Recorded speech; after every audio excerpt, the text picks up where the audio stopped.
चलो ना जीवन आमर घर पनस छोटा है बहुत इजिली कटिगला। मुझे देखो काटिकी धरी आनली साइड रे मुझे मटर चना टिके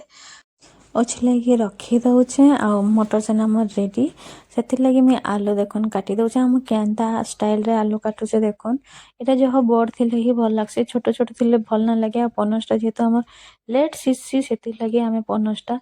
सॉरी आलूटा जह बड़ करमा आ देखन मुझे हल्दी देकर मुझे सानी देचे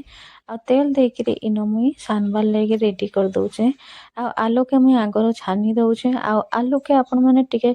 कम ही छानबे क्या करे जह जदि छानी देवे पनसटा सांगे सीझा बेले आलूटा जल्दी सीझीजा आपण मैंने जानिछन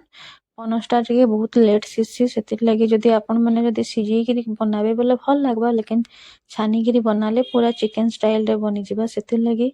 आज देखन आम ढाबा स्टाइल रे बनामा जेहेतु छानिकी ही से लगे बनामा और छानिकी बनाले बहुत टेस्ट बढ़ी जाए से तेल रे ही बन दौचे यहाँ जीरा डालचीनी आउ तेजपत्र देके प्याज पकईकरी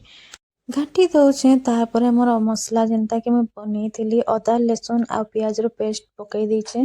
तापर तार ऊपर हल्दी पाउडर जीरा पाउडर धनिया पाउडर टिके देखन पकई देली जेन भी मसला आपण मैंने खासन से घर मसला आपण मैंने पकई देबे आ जेहेतु तेल छाड़ी आसला बेले मोर टमाटर दुईटा केटा मुझे प्यूरी करके धरी आनिके सेटा भी पकई देचे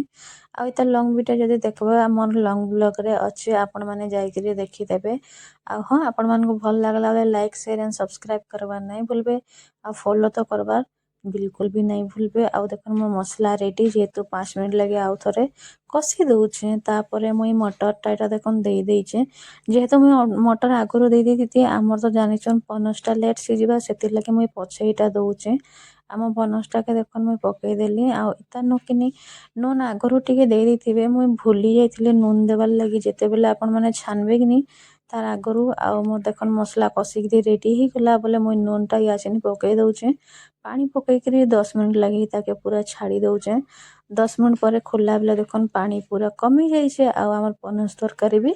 सीझी जाइए मोर पनस तरकारी पूरा रेडी आपण मैंने देखन बहुत ही टेस्टी लगसी आपण मैंने घरे जरूर ट्राए मारबे जेहेतु ये आछनी नुआ नुआ पनस मिलूचे बोले आउ टेस्टी लगवा आउ देखन मोर पूरा चिकन स्टाइल रे मोर पनस तरकारी तो रेडी हो गला एबे आपणकर बारी आपण माने भी बनन आ घरे इजिली खाउन रोचे बाय बाय जय मां।